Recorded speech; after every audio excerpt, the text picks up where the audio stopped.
آج کے اس تفصیلی جائزے میں ہم ایک ایسے موضوع پر بات کرنے جا رہے ہیں جو میرا مطلب ہے بظاہر تو کسی ڈرامے یا فلم کی کہانی محسوس ہوتا ہے۔ بالکل، سننے میں ایسا ہی لگتا ہے۔ ہاں، لیکن درحقیقت یہ انسانی نفسیات، ہماری جذباتی کمزوریوں اور دھوکہ دہی کے ان خوفناک طریقوں کا پردہ چاک کرتا ہے جو کسی بھی مستحکم اور پرسکون زندگی کو پلک جھپکتے میں تباہی کے دہانے پر لا کھڑا کر سکتے ہیں۔ اور اسی لیے یہ جائزہ بہت اہم ہے۔ جی، ہمارے پاس جو تحریر موجود ہے اس کا عنوان ہے عشق کا فریب، ایک دردناک انجام۔ ہمارا مقصد یہاں محض ایک سنسنی خیز واقعہ سنانا نہیں ہے، بالکل نہیں۔ بلکہ اس کے پیچھے چھپی ان وجوہات کو سمجھنا ہے کہ کیسے ایک سیدھی سادی زندگی گزارنے والا ایک محنتی انسان اتنی تیزی سے پاتال کی گہرائیوں میں گر سکتا ہے۔ اکثر لوگوں کو یہ گمان ہوتا ہے کہ وہ بہت سمجھدار ہیں اور کبھی کسی فریب میں نہیں آ سکتے، لیکن جب جذبات عقل پر حاوی ہوتے ہیں تو بڑے بڑے سمجھدار مات کھا جاتے ہیں۔ آئیے اس واقعے کی تہوں کو کھولتے ہیں۔ اگر ہم اسے بڑی تصویر سے جوڑ کر دیکھیں تو یہ واقعہ محض ایک فرد یعنی اس کہانی کے مرکزی کردار جس کا نام علی ہے، صرف اس کی بدقسمتی کا احوال نہیں ہے۔ تو پھر یہ کیا ہے؟ یہ انسانی فریب اور جذباتی استحصال کا ایک کلاسک اور تفصیلی مطالعہ ہے۔ اس سے یہ سمجھنے میں مدد ملتی ہے کہ شکاری کس طرح اپنے شکار کا انتخاب کرتے ہیں۔ یعنی یہ کوئی اتفاق نہیں تھا؟ بالکل نہیں، وہ انسانی دماغ کی ان باریک رگوں کو دباتے ہیں جن کے بارے میں شاید خود انسان بھی پوری طرح آگاہ نہیں ہوتا۔ یہ مطالعہ واضح کرتا ہے کہ دھوکہ دہی کوئی راتوں رات ہونے والا حادثہ نہیں ہے، بلکہ یہ ایک باقاعدہ منصوبہ بندی سے قدم بقدم بچھایا گیا ایک نفسیاتی جال ہوتا ہے۔ یہ تو واقعی بہت خوفناک بات ہے۔ خیر، اس جال کی شروعات کو سمجھنے کے لیے کہانی کے پہلے حصے پر نظر ڈالتے ہیں۔ نہیں، بتائیے۔ ذرائع بتاتے ہیں کہ علی ایک انتہائی محنتی اور شریف النفس انسان تھا۔ وہ اپنے آبائی شہر میں کپڑوں کی ایک دکان چلاتا تھا جو دراصل اس کے باپ دادا کی محنت کی نشانی تھی۔ ایک خاندانی کاروبار۔ ہاں، اور اس کی شادی ہو چکی تھی۔ وہ اپنی بیوی کے ساتھ ایک بہت ہی پرسکون، بظاہر ایک مثالی زندگی گزار رہا تھا۔ صبح دکان پر جانا اور شام کو گھر آنا، بس یہی اس کا روزمرہ کا معمول تھا۔ ایک عام آدمی کی پرسکون زندگی۔ بالکل۔ پھر ایک دن اس کی دکان پر ایک لڑکی آتی ہے۔ تحریر کے مطابق وہ بہت حسین تھی اور اس کی باتوں میں خاص کشش تھی۔ اور یہی وہ لمحہ ہے جہاں سے کھیل شروع ہوتا ہے۔ جی، اس نے دکان میں موجود کپڑوں کا پورا ڈھیر دیکھا، لیکن اسے کچھ پسند نہیں آیا۔ اس نے بڑی بے نیازی سے مسکرا کر علی سے کہا کہ اسے یہ عام کپڑے پسند نہیں آئے، اور اس نے منفرد ڈیزائن کی فرمائش کر دی۔ علی نے اسے نت نئے ڈیزائن دکھائے، لیکن اس لڑکی نے بظاہر بے رخی دکھاتے ہوئے کچھ مخصوص ڈیزائن منتخب کیے اور کہا کہ اگر ایسے سوٹ بنوا کر دیں تو وہ لے لے گی۔ ایک عام دکاندار کے لیے یہ محض ایک نخرے والے گاہک کی ڈیل ہو سکتی ہے، لیکن یہاں کچھ اور ہی کھیل کھیلا جا رہا تھا۔ ماہرین نفسیات اصل میں اس مخصوص رویے کو گرومنگ یا ابتدائی ہتھ کنڈے کے طور پر دیکھتے ہیں۔ گرومنگ تھوڑا آسان الفاظ میں سمجھائیں گی؟ دیکھیں، اس لڑکی نے محض ایک خریدار بننے کی بجائے ایک ایسا تعلق قائم کرنے کی حکمت عملی اپنائی جس میں بار بار ملنے کا ایک منطقی بہانہ موجود ہو۔ منفرد سوٹ بنوانا دراصل ایک ایسا نفسیاتی پل تھا جو اس نے علی کی زندگی میں باقاعدہ داخل ہونے کے لیے تعمیر کیا۔ اوہ، تو یہ صرف کپڑوں کی بات نہیں تھی؟ بالکل نہیں، اس نے دکان میں موجود کسی بھی چیز کو قبول نہ کر کے علی کی انا کو ایک خاموش چیلنج دیا اور اس کے اندر ایک خواہش پیدا کی کہ وہ اس مخصوص گاہک کو متاثر کرے تاکہ وہ اس کی توجہ حاصل کر سکے۔ جی، انسانی دماغ اس وقت ایک خاص قسم کا ڈوپامائن خارج کرتا ہے جب وہ کسی ایسے شخص کو خوش کرنے میں کامیاب ہوتا ہے جسے خوش کرنا مشکل ہو۔ یہ کوئی اچانک حملہ نہیں تھا، یہ ایک انتہائی سست، سوچی سمجھی شروعات تھی۔ شکاری ہمیشہ پہلا قدم اتنا ہلکا اور بظاہر بے ضرر رکھتے ہیں کہ شکار کے ذہن میں خطرے کی کوئی گھنٹی نہیں بجتی۔ یہ نکتہ اس پوری صورتحال کو دیکھنے کا زاویہ ہی بدل دیتا ہے۔ وہ لڑکی مقررہ وقت پر دوبارہ دکان پر آئی اور اس بار اس نے 3 سوٹ خریدے۔ اور اس کے بعد رابطے بڑھنے لگے۔ ہاں، اس کے بعد دکان پر اس کا آنا جانا ایک معمول بن گیا، کبھی خریداری کے بہانے تو کبھی بس یوں ہی ادھر سے گزرتے ہوئے۔ آہستہ آہستہ ان کے درمیان گفتگو کا آغاز ہوا اور ایک دوستی جنم لینے لگی۔ جو کہ ظاہر ہے ایک شکاری کا اگلا قدم ہوتا ہے۔ بالکل۔ ذرائع بتاتے ہیں کہ لڑکی نے اپنی باتوں اور اداؤں سے علی کو اپنے سحر میں جکلنا شروع کر دیا۔ اس کی ہر بات علی پر ایک ایسا نشہ طاری کر رہی تھی کہ وہ اپنے ارد گرد کی حقیقت سے کٹنے لگا۔ اور پھر مطالبات شروع ہو گئے ہوں گے۔ جی، دوستی پیار میں بدل گئی اور لڑکی کے مطالبات کا سلسلہ شروع ہو گیا۔ پہلے چھوٹی چھوٹی چیزیں، پھر مہنگے تحائف۔ اور یہاں بات واقعی بہت دلچسپ ہو جاتی ہے جب علی اس رشتے میں اس قدر اندھا ہو جاتا ہے کہ وہ اس لڑکی کی بڑی فرمائشیں پوری کرنے کے لیے اپنے باپ دادا کی بنائی ہوئی وہ دکان بھی بیچ دیتا ہے جو اس کی روزی روٹی کا واحد ذریعہ تھی۔ یہ ایک بہت ہی لرزہ خیز فیصلہ ہے۔ میں بھی یہی سوچ رہا تھا، کوئی انسان اپنا خاندانی کاروبار، اپنا معاشی تحفظ ایک نئے رشتے کے لیے کیسے ختم کر سکتا ہے؟ اس کیفیت کو سمجھنے کے لیے ہمیں دو نفسیاتی تصورات پر غور کرنا ہوگا۔ پہلا ہے جذباتی اندھا پن۔ جذباتی اندھا پن؟ جی، جب کسی انسان پر جنون اس حد تک حاوی ہو جائے تو اس کی منطقی سوچ اور خطرات کو بھانپنے کی صلاحیت ویسے ہی کام کرنا چھوڑ دیتی ہے جیسے تیز روشنی میں آنکھیں چندیا جاتی ہیں اور ارد گرد کا اندھیرا یا کھائیاں نظر نہیں آتی۔ اور دوسرا تصور کیا ہے؟ دوسرا تصور، جسے نقصان کا تسلسل یا سنک کاسٹ فیلسی کہا جاتا ہے، وہ یہاں پوری طرح لاگو ہوتا ہے۔ یہ وہی ہے نا جس میں انسان سوچتا ہے کہ اب تو اتنا نقصان ہو گیا تو پیچھے کیا ہٹنا؟ بالکل درست۔ جب کوئی انسان کسی رشتے یا کام میں اپنا وقت، پیسہ اور جذبات بہت زیادہ لگا چکا ہوتا ہے تو وہ پیچھے ہٹنے کی بجائے مزید سرمایہ کاری کرنے لگتا ہے، صرف یہ ثابت کرنے کے لیے کہ اس کا پہلا فیصلہ غلط نہیں تھا۔ تو دکان بیچنا صرف پیسوں کی ضرورت نہیں تھی؟ دکان بیچنا محض ایک معاشی فیصلہ نہیں تھا، یہ اس بات کا ثبوت تھا کہ اس کی تنقیدی سوچ مکمل طور پر مفلوج ہو چکی تھی۔ علی کو یہ نظر ہی نہیں آ رہا تھا کہ جو شخص محبت کا دعویٰ کر رہا ہے وہ اس کی بنیادیں کیوں کھوکھلی کر رہا ہے۔ وہ محبت کے نام پر ہونے والے اس استحصال کو پہچاننے کی صلاحیت قطعی طور پر کھو چکا تھا۔ اس اندھے پن کی انتہا اس وقت سامنے آتی ہے جب علی کی بیوی کو اس سارے معاملے کا علم ہوتا ہے۔ یہ سب سے تکلیف دہ حصہ ہے۔ واقعی اس نے حالات کی نزاکت کو سمجھتے ہوئے علی کو حقیقت دکھانے کی بھرپور کوشش کی۔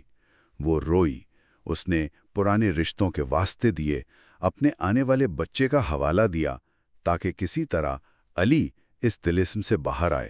لیکن اس پر کوئی اثر نہیں ہوا۔ بالکل نہیں۔ علی پر تو ایک عجیب ہی کیفیت طاری تھی، اس پر کسی آنسو، کسی التجا کا کوئی اثر نہیں ہوا۔ اور پھر اس نے وہ قدم اٹھایا جس نے تباہی پر مہر ثبت کر دی۔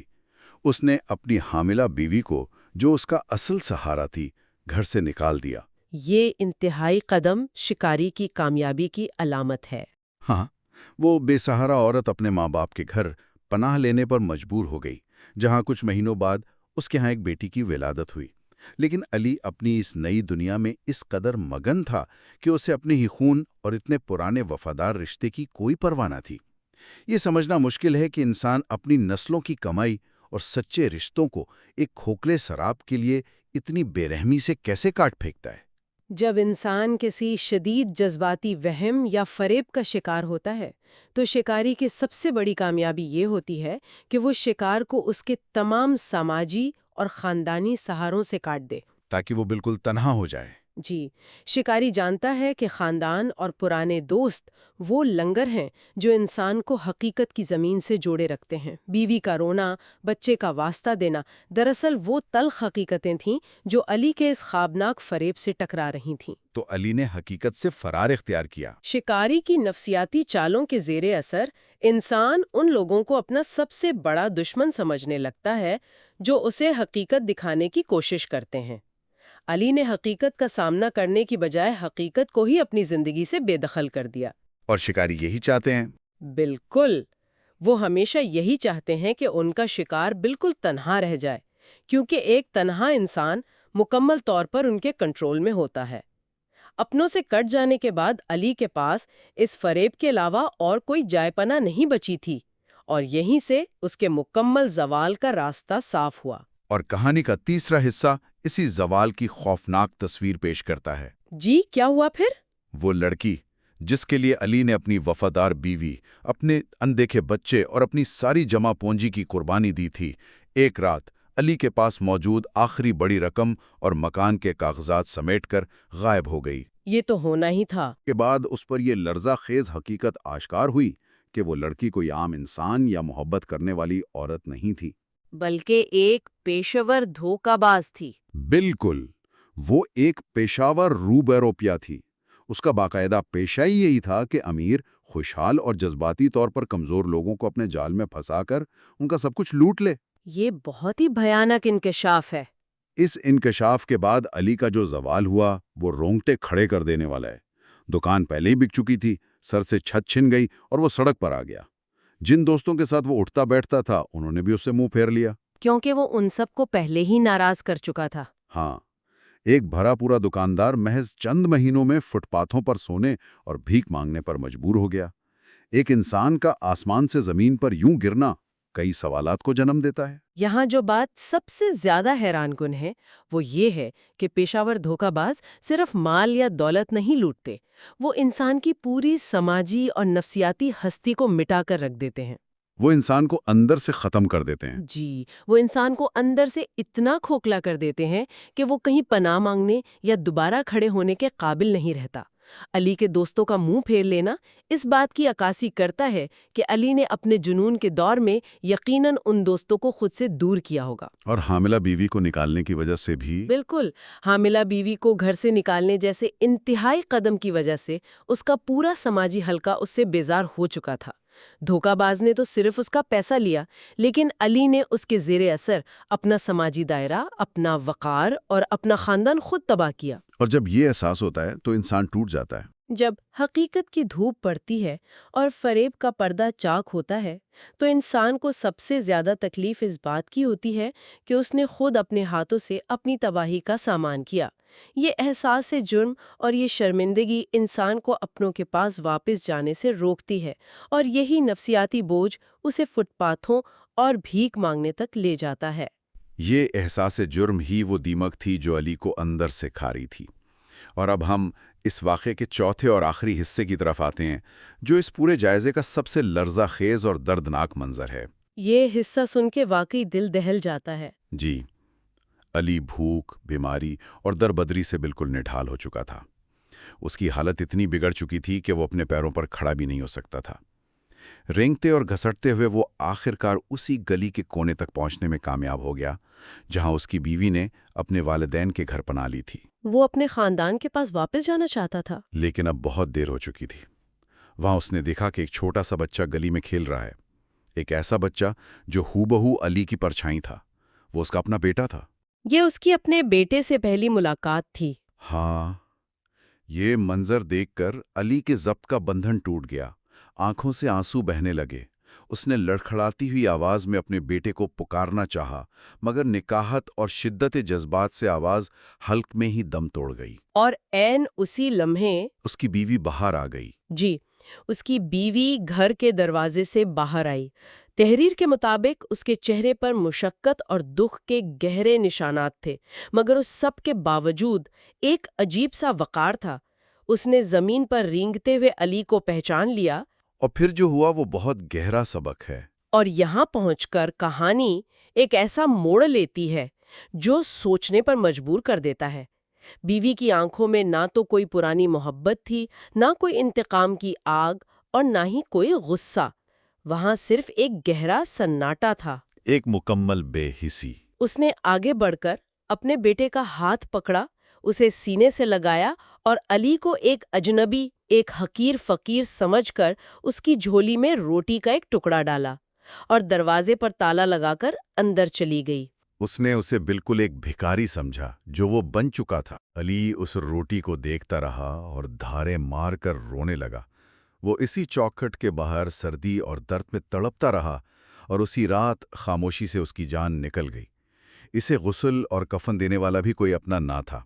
اس پورے منظر میں بیوی کا یہ رد عمل، وہ گہرا سناٹا، کسی بھی طعنے یا بددعا سے زیادہ خوفناک محسوس ہوتا ہے۔ یہ خاموشی اور یہ منظر اس پوری تحریر کی نفسیاتی بنیاد ہے۔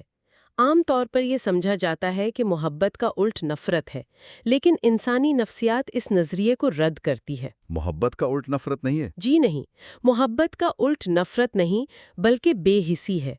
نفرت کرنے کے لیے بھی انسان کو کسی حد تک جذباتی لگاؤ کی ضرورت ہوتی ہے، نفرت اس بات کی علامت ہوتی ہے کہ آپ کو اس شخص سے کوئی امید تھی، اس نے آپ کو تکلیف دی اور اب آپ کے اندر جذبات کا ایک ابال موجود ہے۔ لیکن جب امید ہی مر جائے؟ جب ایک انسان کسی کے اندر مکمل طور پر مر جائے، جب تمام امیدیں اور شکوے ختم ہو جائیں، تو غصہ اور نفرت بھی مٹ جاتے ہیں اور ان کی جگہ ایک گہرا سناٹا لے لیتا ہے۔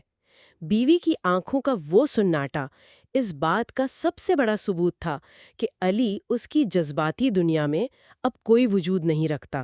وہ واقعی اس کے لیے مر چکا تھا؟ بالکل، وہ محض ایک سائل تھا جو دروازے پر آ گیا تھا، اور وہ روٹی کا ٹکڑا، وہ روٹی محض خوراک نہیں تھی، وہ علی کے لیے ایک آئینہ تھا۔ ایک ایسا آئینہ جس نے اسے اس کی اوقات دکھا دی۔ جی، اس ایک ٹکڑے نے اسے احساس دلایا کہ اس نے واقعی ہیرے چھوڑ کر کنکر چنے تھے۔ اس نے ایک مخلص، سچی محبت کو ٹھکرا کر ایک ایسے فریب کا انتخاب کیا جس نے اسے اپنے ہی گھر کے دروازے پر ایک روٹی کے ٹکڑے کا محتاج کر دیا۔ یہ جسمانی موت سے پہلے واقع ہونے والی ایک مکمل نفسیاتی موت تھی۔ روٹی کے اس ٹکڑے نے واقعی انسان کی اوقات اور فیصلوں کی حقیقت کو بے نقاب کر دیا تھا۔ اسی تناظر میں ہمارے ذرائع کے آخر میں ایک انتہائی عبرتناک شعر دیا گیا ہے جو اس پورے واقعے اور علی کی زندگی کا نچوڑ پیش کرتا ہے۔ وہ شعر کیا ہے؟ شعر کچھ یوں ہے: ہم نے لٹا دیا سب کچھ ایک بے وفا کی خاطر، اب ہاتھ میں کشکول ہے اور سامنے دیوار پچھتاوا۔ یہ دیوار پچھتاوا انسان کو کہیں کا نہیں چھوڑتی۔ بہت خوبصورت اور تلخ بات ہے۔ جب سب کچھ لٹ جائے اور سامنے صرف وہ بند دروازہ ہو جس کے پیچھے کبھی سچی خوشیاں آباد تھیں، تو اس سے بڑی کوئی سزا ہو نہیں سکتی۔ اور اس مقام پر انسان کو اس بات کا مکمل ادراک ہوتا ہے کہ عارضی اور ظاہری کشش کے پیچھے آنکھیں بند کر کے بھاگنا کیسا بھیانک انجام لا سکتا ہے۔ یہ دیوار پچھتاوا کوئی اینٹ یا پتھر کی دیوار نہیں ہوتی۔ تو پھر یہ کیسی دیوار ہوتی ہے؟ یہ انسان کے اپنے غلط فیصلوں، اپنی اندھی خواہشات اور اپنی انا کی دیوار ہوتی ہے، جسے وہ خود اپنے ہاتھوں سے چنتا ہے اور پھر اسی دیوار سے سر ٹکرا کر ختم ہو جاتا ہے۔ جب انسان اپنی بنیادوں سے کٹ جاتا ہے تو پچھتاوے کے سوا کچھ باقی نہیں رہتا۔ تو اگر ہم اس پوری گفتگو اور اس تفصیلی جائزے کو سمیٹیں تو ہم دیکھتے ہیں کہ علی کی زندگی کا یہ عروج و زوال، ایک خوشحال دکاندار سے لے کر ایک بے کفن لاش بننے تک کا سفر محض ایک افسانوی کہانی نہیں ہے۔ یہ ہم سب کے لیے ایک سبق ہے۔ یہ ایک سخت تنبیہ ہے کہ ایک غلط انتخاب، عقل پر جذبات کا ایک اندھا غلبہ اور محض ظاہری خوبصورتی کے پیچھے بھاگنا انسان کو کتنا بے وقت کر سکتا ہے۔ اس نے اپنا کاروبار، اپنی عزت، اپنی بیوی، اپنا بچہ، سب کچھ ایک ایسے سراب پر نچھاور کر دیا جس کی کوئی حقیقت ہی نہیں تھی۔ اور موجودہ دور میں جب ہم اپنے ارد گرد کی زندگی پر نظر ڈالتے ہیں تو اس واقعے کی اہمیت اور بھی بڑھ جاتی ہے۔ وہ کیسے؟ آج کے دور میں معلومات اور ظاہری کشش کی بھرمار ہے۔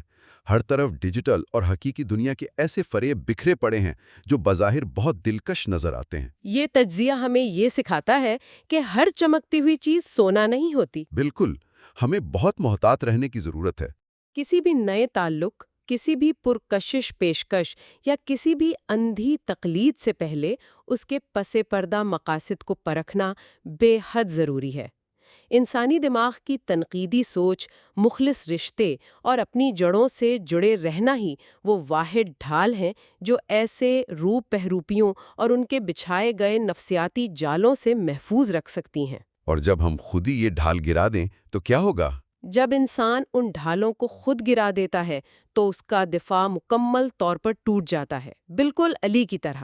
یہ ایک بہت اہم سبق ہے کہ اپنی ڈھال کو کبھی گرنے نہیں دینا چاہیے۔ اب جبکہ ہم اپنے اس تفصیلی جائزے کے اختتام پر پہنچ چکے ہیں، اس گفتگو کو ختم کرنے سے پہلے ایک ایسا سوال ذہن میں ابھرتا ہے جو اس واقعے کی حدود سے بھی تھوڑا آگے جاتا ہے۔ اور وہ سوال کیا ہے؟ وہ سوال یقیناً دیر تک سوچنے پر مجبور کرے گا۔ ذرا اس پر غور کریں کہ جب کسی انسان کی پوری حقیقت، اس کی پہچان، اس کا خاندان اور اس کی برسوں کی بنی بنائی دنیا کو ایک خوبصورت فریب کے ذریعے اس قدر آسانی سے مٹایا جا سکتا ہے، تو کوئی بھی یہ کیسے یقین سے کہہ سکتا ہے کہ وہ آج جن خواہشات، خوابوں اور مقاصد کے پیچھے دن رات بھاگ رہا ہے، وہ واقعی اس کے اپنے ہیں یا کسی اور کے بچھائے ہوئے کسی بہت بڑے جال کا حصہ ہیں؟